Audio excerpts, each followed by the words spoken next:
প্রিয় শিক্ষার্থীরা, আজ আমি তোমাদের প্রেজেন্ট পারফেক্ট কন্টিনিউয়াস টেন্স নিয়ে আলোচনা করব। প্রথমে জেনে নিই, চলো প্রেজেন্ট পারফেক্ট কন্টিনিউয়াস টেন্স কাকে বলে। বর্তমানে কোনো কাজ একটা সময়ে আরম্ভ হয়ে বা শুরু হয়ে এখনও চলছে, তার মানে বোঝা গেল কাজটা আগে থেকে শুরু হয়েছে, আগে পূর্বে আরম্ভ হয়েছে, সে কাজটা এখনও চলছে। এরকম বোঝালে ভার্বের প্রেজেন্ট পারফেক্ট কন্টিনিউয়াস টেন্স হয়ে থাকে। আমরা প্রেজেন্ট কন্টিনিউয়াস টেন্সের ক্ষেত্রে দেখেছিলাম যে কোনো কাজ বর্তমানে আরম্ভ হয়ে চলছে, সংজ্ঞায় সেখানে ডেফিনেশনে সেটা বলা হয়েছিল, কিন্তু এখানে কাজটা চলছে ঠিকই, কিন্তু তার আগেই আরম্ভ হয়েছিল। একটা সময় আরম্ভ হয়ে মানে পূর্বে আরম্ভ হয়ে পাস্টেই সেটা এখনও প্রেজেন্টে চলছে। হ্যাঁ, যদি এমনটা বোঝাই তখন সেক্ষেত্রে প্রেজেন্ট পারফেক্ট কন্টিনিউয়াস টেন্স হয়। বাংলায় চেনার উপায়, তার মানে বুঝতে পারছো মূল ক্রিয়াপদ বাংলায় আমরা দেখে কিভাবে চিনব। বাংলায় মূল ক্রিয়াপদের শেষে তেছি, তেছো, তেছেন, তেছিস কিংবা ছি, ছ, ছে, ছেন ইত্যাদি যুক্ত থাকে এবং মানে চলিত ভাষায় ছি, ছ, ছেন, সাধু ভাষায় তেছি, তেছো, তেছেন এগুলো যুক্ত থাকে। যদিও এটা তোমরা প্রেজেন্ট কন্টিনিউয়াস টেন্সের ক্ষেত্রেও মূল ক্রিয়াপদের সঙ্গে সেম একইভাবে এই মানে তেছি, তেছো, তেছেন, ছি, ছ, ছে, ছে, ছেন ইত্যাদি এগুলো যুক্ত থাকে। কিন্তু তার সঙ্গে আরেকটা কথা মনে রাখতে হবে যে সময়ের বা টাইমের উল্লেখ থাকবে। ধরে, ধরিয়া, হইতে, হতে, থেকে, হ্যাঁ, যাবৎ, এই যে বাংলায় এই কথাগুলো থাকবে। তাহলে যদি এমনটা থাকে তাহলে সেক্ষেত্রে আমরা সেটাকে প্রেজেন্ট পারফেক্ট কন্টিনিউয়াস টেন্স বলবো। ব্যাস। এবারে স্ট্রাকচার। তাহলে আমাদের প্রথমে ডেফিনেশন এবং বাংলা চেনার মূল ক্রিয়াপদ দেখে আমরা টেন্সটাকে আইডেন্টিফাই করলাম যে এটা প্রেজেন্ট পারফেক্ট কন্টিনিউয়াস টেন্স। এবার এটাকে তো আমাদের ট্রান্সলেশন করতে হবে। ট্রান্সলেশন করতে গেলেই আমাদের স্ট্রাকচার বা সেন্টেন্স কনস্ট্রাকশন, যেটা বাক্য গঠন ইংরেজি, সেটা আমাদেরকে জানতে হবে। তাহলে প্রথমে আমরা জানবো অ্যাফার্মেটিভ ফর্ম, হ্যাবাচক রূপ। অ্যাফার্মেটিভ ফর্মে যে বাক্যের রূপটা হবে, প্রথমে সাবজেক্ট, তারপরে হ্যাভ অথবা হ্যাজ, হ্যাভ অথবা হ্যাজ,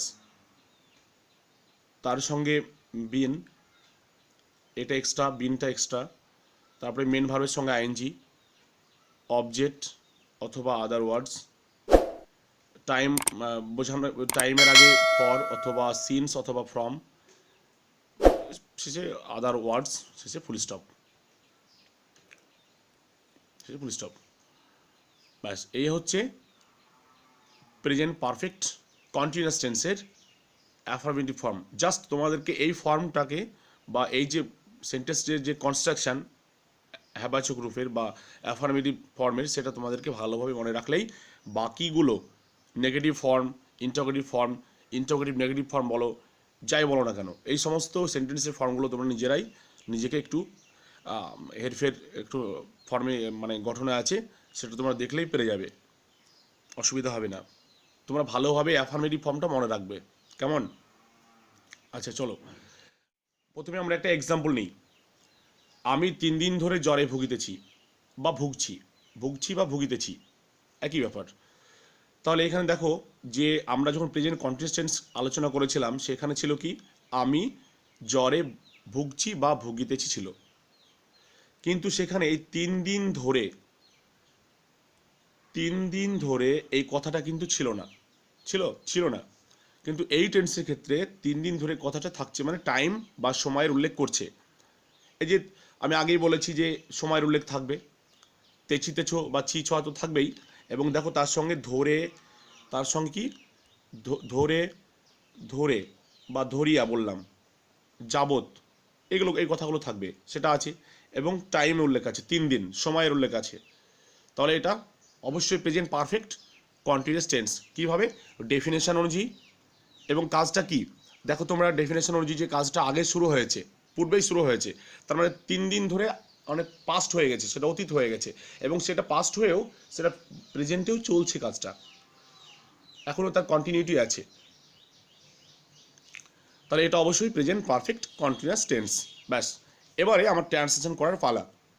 এবার ট্রান্সলেশন কি করব, প্রথমে আমাকে বলেছে নিয়মে কি সাবজেক্ট অ্যাফার্মেটিভ ফর্মে, তাহলে এটা সাবজেক্ট প্রথমে বসে দেবো, আমি থেকে হবে আই, তারপরে হ্যাভ হ্যাজের মধ্যে আয়ের পরে হ্যাভ বসে, তারপরে বিন বসবে, এটা অক্সিলারি ভার্ব হিসাবে, তার মানে দুটো পরপর অক্সিলারি ভার্ব বসছে, হ্যাভটা অক্সিলারি ভার্ব, বিনটা অক্সিলারি ভার্ব।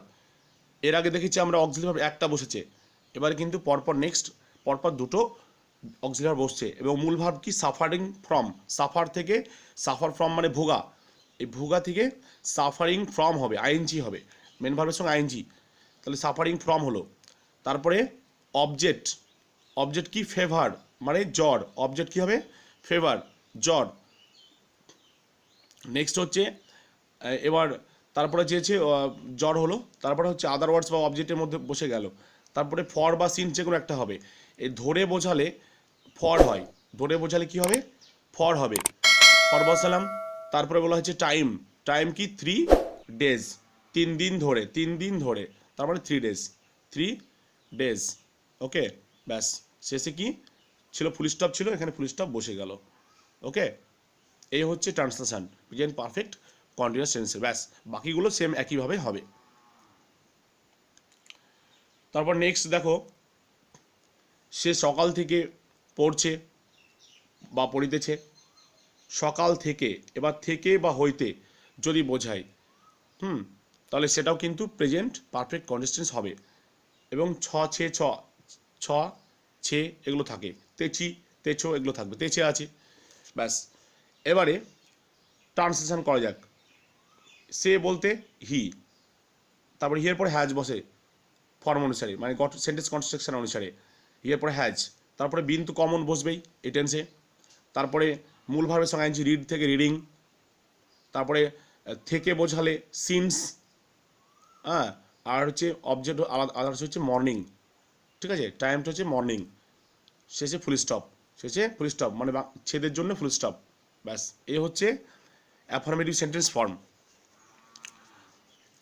আরও প্রচুর উদাহরণ তোমরা পরে প্র্যাকটিস করে নিও, আমি সময়ের অভাবে দুটো করে এক্সাম্পল দিচ্ছি। নেক্সট হচ্ছে negative form. Negative form, negative ফর্মে দেখো কিছুই না, নেগেটিভ ফর্ম আর অ্যাফার্মেটিভ ফর্মের মধ্যে পার্থক্য হচ্ছে হ্যাভ অথবা হ্যাজের পরে নট বসবে, নট, হ্যাভ অথবা হ্যাজের পরে কি বসে নট, লক্ষ্য করবে ভালো করে, হ্যাভ অথবা হ্যাজের পরে নট। সাবজেক্ট হ্যাভ হ্যাজ সে আগের মতো দেখবে, সব মেন ভার্বের সঙ্গে আইএনজি বিন আছে, শুধু নটটা এক্সট্রা, বাকি সব একই, তোমরা মিলিয়ে দেখবে, হ্যাঁ। ফর বা সিন সেগুলো যা আছে টাইম এগুলো সব একই আছে, হ্যাঁ। তো চলো এক্সাম্পল দেখে নিই।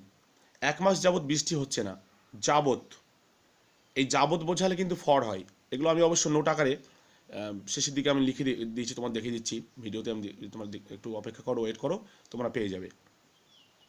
যাবৎ পুরো ভিডিওটা দেখবে, স্কিপ করবে না, তাহলে ক্লিয়ার বুঝতে পারবে আশা করি।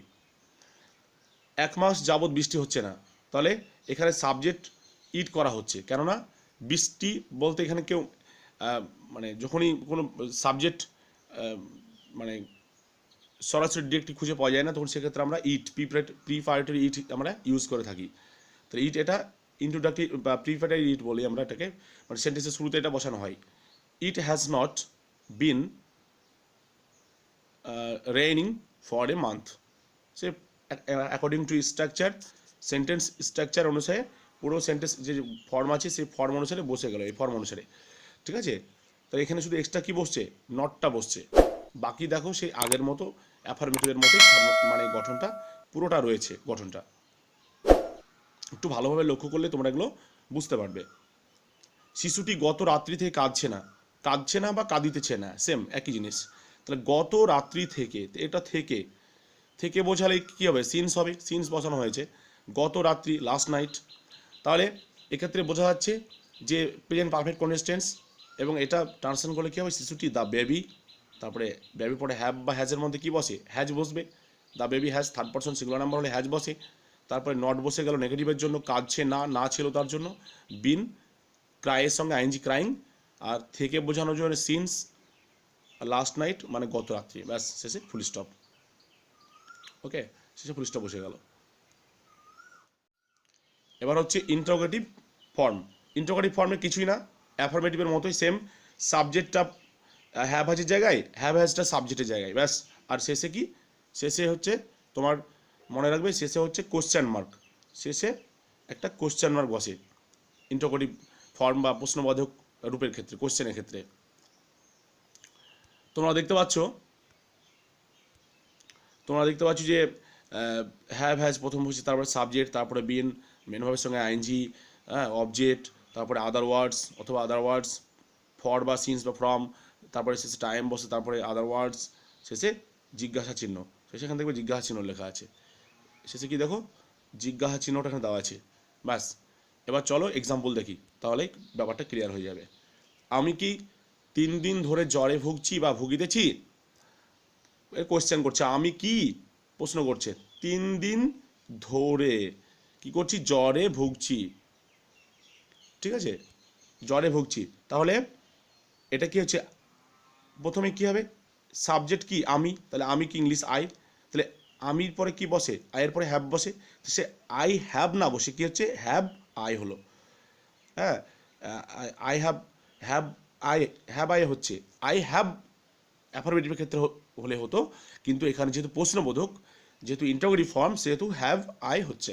তারপরে বিন বসলো, তারপরে মূল ভার্বের সঙ্গে আইএনজি ফর্ম, সাফারিং ফ্রম, তারপরে সে ফেভার ফর 3 days। আমি বিশেষ করে কমন এক্সাম্পলগুলো নিয়েছি, প্রত্যেকটা চেষ্টা করেছি একই কমন এক্সাম্পল দেওয়ার, যাতে করে তোমরা বুঝতে তোমাদের সুবিধা হয়, কেননা বিভিন্ন মানে মাল্টি এক্সাম্পল আমি এখনও দিইনি, কিন্তু তোমরা প্র্যাকটিস করার সময় অবশ্যই এগুলো পাবে, এবং প্রয়োজনে আমি তোমাদের মক টেস্ট আকারে কখনো আমি তোমাদেরকে দিয়ে দিতে পারি, শেষের দিকে দিতে পারি, তোমরা সেগুলো প্র্যাকটিস করবে। কোনো প্রবলেম হলে তুমি আমাকে কমেন্ট বক্সে কমেন্ট করতে পারো, ইনবক্স করতে পারো। নেক্সট, তারপর দেখো নেক্সট নাম্বার 2, সে কি সকাল থেকে পড়ছে, সেম একইভাবে, has he bin reading since morning, ওই একইভাবে সেম, হি হ্যাজ না হয়ে হ্যাজ হি হয়েছে, শেষে কোশ্চেন মার্ক বসেছে, বাকি সব একই আছে। তারপর দেখো ইন্টারোগেটিভ নেগেটিভ, যেটা লাস্ট ফর্ম, এটা কিন্তু তোমরা মনে রাখবে যে সাবজেক্ট নাউন হলে আগে আর সাবজেক্ট প্রোনাউন নটটা পরে বসে, এটা মনে রাখবে। সেটাই আগে তো তোমাদের প্রেজেন্ট পারফেক্টেও আলোচনা করেছিলাম, প্রেজেন্ট পারফেক্টে আলোচনা করেছিলাম। তাহলে আমি কি 3 দিন ধরে জ্বরে ভুগছি না, এটা সমস্ত টেন্সের ক্ষেত্রে একই নিয়ম। ইন্টারোগেটিভ নেগেটিভ ফর্মের যে 12খানা টেন্স আছে সব একই নিয়ম, যে সাবজেক্ট যদি নাউন হয় তাহলে সেক্ষেত্রে ইন্টারোগেটিভ নেগেটিভের ক্ষেত্রে, হ্যাঁ, সাবজেক্ট নাউন হলে কি হবে, সাবজেক্ট নাউন হলে নটটা আগে আর সাবজেক্ট প্রোনাউন নটটা পরে, ব্যাস এইটুকু ফর্মুলা। এটা হচ্ছে নটের formula, not N O T not, N O T নটের ফর্মুলা, এটা মনে রাখবে, নটের ফর্মুলা, হ্যাঁ, ভালোভাবে মনে রাখবে, নটটা আগে আর পরে বসার ব্যাপার আছে,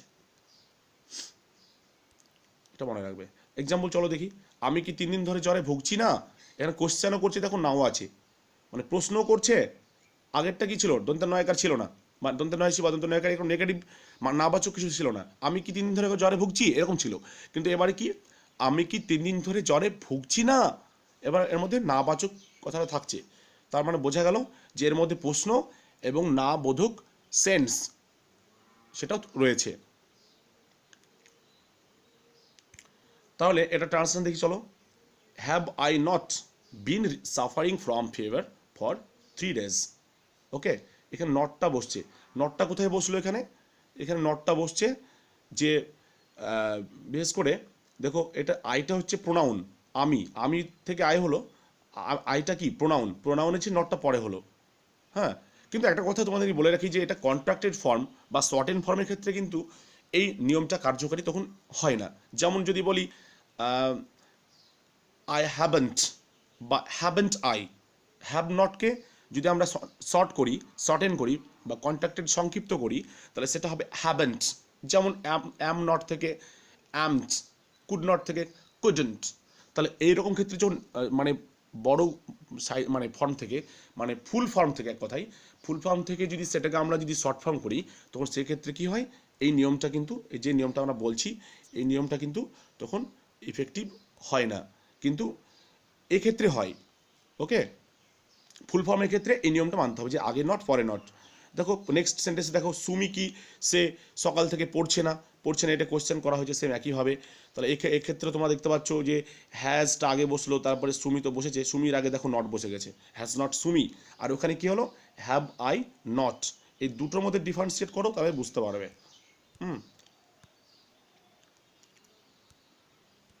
দুটোর মধ্যে ডিফারেন্সিয়েট করলে বুঝতে পারবে। Okay, has not Sumi been reading since morning, question marks এসে বসে গেছে।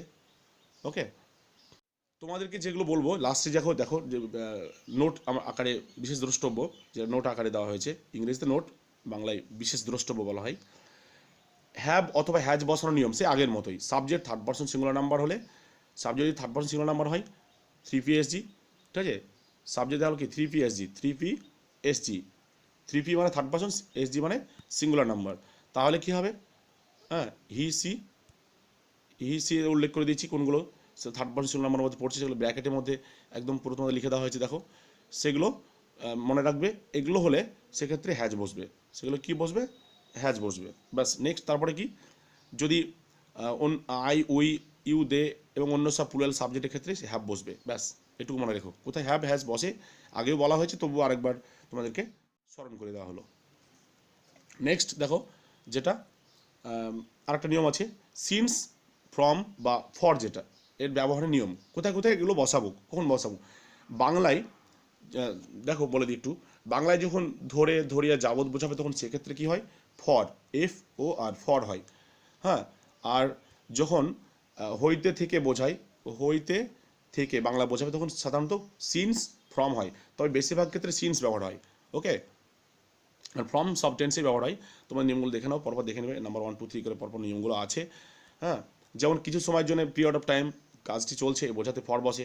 তাছাড়া বাংলায় ধরিয়া যাবত থাকলে সাধারণত ফর হয়, যেটা আগে আমি বললাম আর কি। তারপরে দেখো নেক্সট, তারপরে দেখো কোনো নির্দিষ্ট সময় বা পয়েন্ট অফ টাইম থেকে কাজটি চলছে বোঝাতে সিন্স হয়। আবার কখনো কখনো ফ্রমও হয়। দিন কিংবা বার এর ক্ষেত্রে সিন্স বা ফ্রম হয়। সব টেন্সের ক্ষেত্রে ফ্রম হয়, ব্যবহৃত হয় থেকে বোঝালে। অনেক বেশি সময় বোঝাতে ফ্রম হয়। হইতে থেকে থাকলে সিন্স ফ্রম হয়, যেটা আগে আমি বললাম আর কি। ব্যাস, এগুলো হচ্ছে তোমাদের মনে রাখার স্মরণীয় বিষয়। ওকে, সকলে ভালো থেকো, সুস্থ থেকো। কোনো বিশেষ অসুবিধা হলে তোমরা কমেন্ট বক্সে কমেন্ট করতে পারো। Thank you.